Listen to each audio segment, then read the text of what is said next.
ഹനീഫത്തുൽ കൂഫി റഹ്മുല്ല, അതുപോലെ ഇമാം മാലിക് റഹ്മുല്ല, ഇമാം ഷാഫി, ഇമാം അഹ്മദ് ബിൻ ഹംബൽ, ഈ 4 ഇമാമുകളും ലക്ഷക്കണക്കായ ഹദീസുകൾ മനപ്പാടമുള്ളവരാണെന്നും പിൽക്കാലത്തുള്ള ആളുകൾക്ക് അവരുടെ അത്ര ഹദീസുകൾ കിട്ടിയിട്ടില്ല എന്നും അതുകൊണ്ട് അവര് പറയുന്നതാണ് ശരിയെന്നും അത് പ്രമാണങ്ങൾക്ക് വിരുദ്ധമായാലും ഇവർ കാണാത്ത പലതും അവർ കണ്ടിട്ടുണ്ടാകും എന്നൊക്കെയുള്ള ഒരു വീക്ഷണമാണ് ഈ ചോദ്യത്തിൽ നിന്ന് പലരിൽ നിന്നും പ്രകടമാവാറുള്ളത്.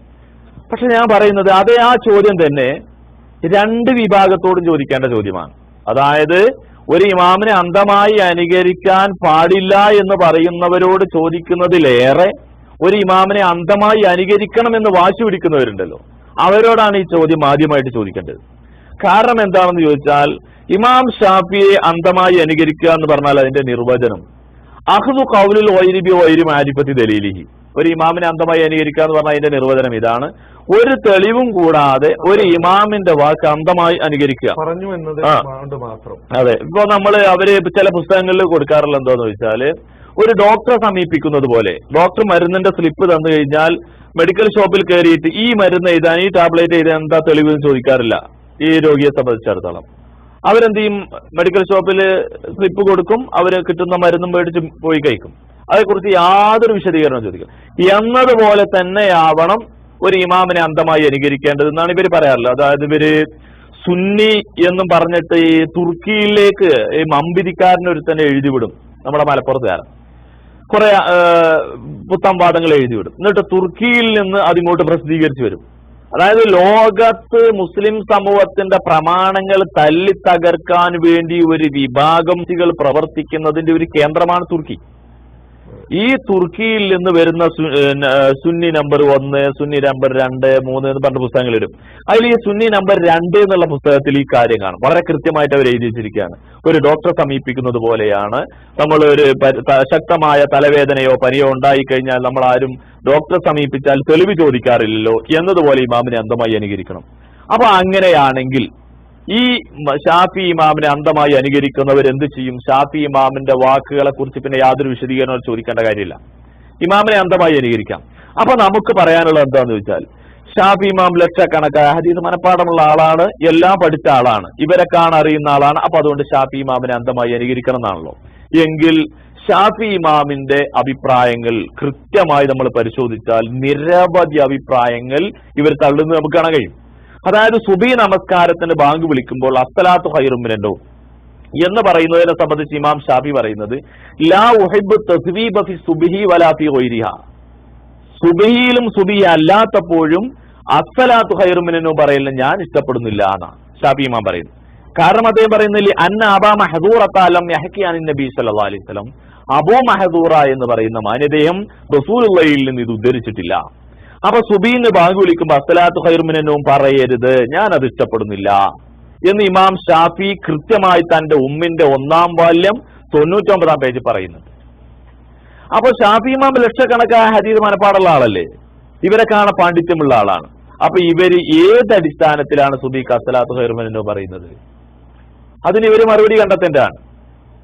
അതേപോലെ തന്നെ ഇമാം ഷാഫി നമസ്കാരത്തിൽ ഫാത്തിഹ ഓതി കഴിഞ്ഞാൽ നമ്മൾ ഉറക്കെ ആമീൻ പറയുന്നു, ഇവരും ആമീൻ പറയുന്നു. ഷാഫി ഇമാമിനെ അന്ധമായി അനുകരിക്കുന്നു എന്ന് പറയുന്ന ആളുകളൊക്കെ ഉറക്കെ ആമീൻ പറയുന്നുണ്ട്. പക്ഷെ ഇമാം ഷാഫിയുടെ ഉമ്മിൽ 1-ാം വാല്യം 125-ാം പേജിൽ മഹാനവറുകൾ പറയുന്നത്, ലാ ഉഹിബ്ബു അൻ യജ്ഹറു ബിഹാ. ഫാത്തിഹ ഓതുമ്പോൾ ഉറക്കെ ആമീൻ പറയില്ല ഞാൻ ഇഷ്ടപ്പെടുന്നില്ല, മഅ്മൂമുകൾ ഉറക്കെ ആമീൻ പറയാൻ പാടില്ല, ഞാൻ അത് ഇഷ്ടപ്പെടുന്നില്ല. അപ്പൊ പിന്നെ ഇവരെങ്ങനെയാണ്? അപ്പൊ എന്തുകൊണ്ട് ഇവർ ഉറക്കെ ആമീൻ പറയുന്നു? അപ്പൊ നമുക്ക് അവരോടും ചോദിക്കാനുണ്ട്. ലക്ഷക്കണക്കായ ഹദീസുകൾ മനപ്പാടമുള്ള ഷാഫി ഇമാമിന് ഇതൊക്കെ അറിയുന്ന സ്ഥിതിക്ക് എന്തിനാ ഉറക്കെ ആമീൻ പറയുന്നത്? അതുപോലെ ഇമാം ഷാഫി ആദ്യത്തെ അത്തയ്യാത്തിൽ നിന്ന് ഉയരുമ്പോ 2 കൈ ചുമലിന്റെ നേരെ ഉയർത്തൽ സുന്നത്താണ്. ഷാഫി മദ്ഹബുകാർ അതാ പഠിപ്പിക്കുന്നത്. പക്ഷെ ഇമാം ഷാഫി പറയുന്ന എന്താണ്? അങ്ങനത്തെ ഒരു പരിപാടിയില്ല, ഇസ്ലാമിന്റെ പ്രമാണങ്ങളിൽ അങ്ങനെ കാണുന്നില്ല എന്ന് ഇമാം ഷാഫി പറയുന്നു. അത് ശറഹുൽ മുഹദ്ദബിന്റെ 3-ാം വാല്യം 296-ാം പേജിൽ വളരെ കൃത്യമായി പറയുകയാണ്, ഖാല സാഹിബു തഹ്ദീബ് ലം യദ്കുർ ഷാഫി റഫ്അൽ യദൈനി ഇദാ ഖാമ മിന റകഅത്തൈൻ. 2ാമത്തെ റകഅത്തിൽ നിന്ന് എണീറ്റാൽ കൈ ഉയർത്തൽ സുന്നത്തുണ്ട് എന്ന് ഇമാം ഷാഫി പറയുന്നില്ല. അദ്ദേഹത്തിന് അങ്ങനെ അഭിപ്രായമില്ല.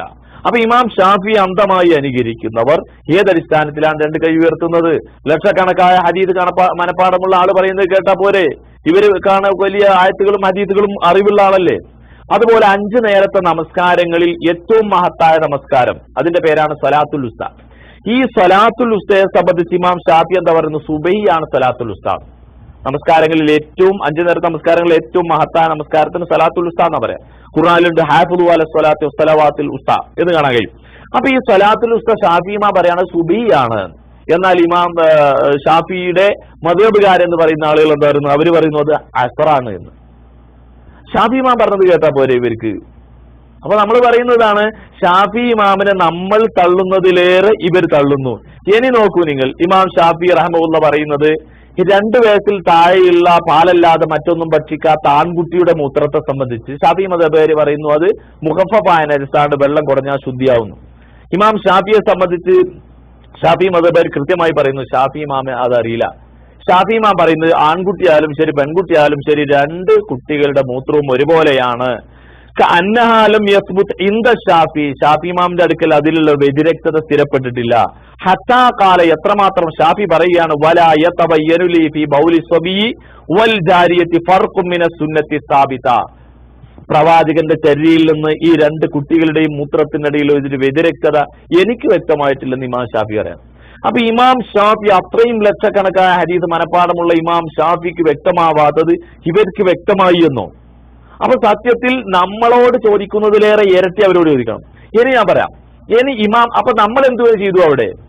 അപ്പോ ഈ ഇസ്ലാഹി പ്രസ്ഥാനത്തിന്റെ ആളുകൾ, കേരള നദുവത്തുൽ മുജാഹിദിന്റെ പണ്ഡിതന്മാർ, അതുപോലെ തന്നെ വേൾഡിലെ സലഫി പ്രസ്ഥാനത്തിന്റെ പണ്ഡിതന്മാർ, ഈജിപ്തിലെ അൻസാറു സുന്ന, അതുപോലെ വേൾഡ് തലത്തിൽ എല്ലാ സ്ഥലങ്ങളിലും സത്യത്തിൽ ഇസ്ലാമിന്റെ പ്രബോധന മേഖലയിൽ സംഘടിതമായി ഒരേ ആദർശത്തിൽ പ്രവർത്തിക്കുന്ന സലഫികളുടെ അത്ര ഒരു ശക്തമായ ഒരു മുസ്ലിം കൂട്ടായ്മ ലോകത്ത് വേറെ സംഘടനകൂല.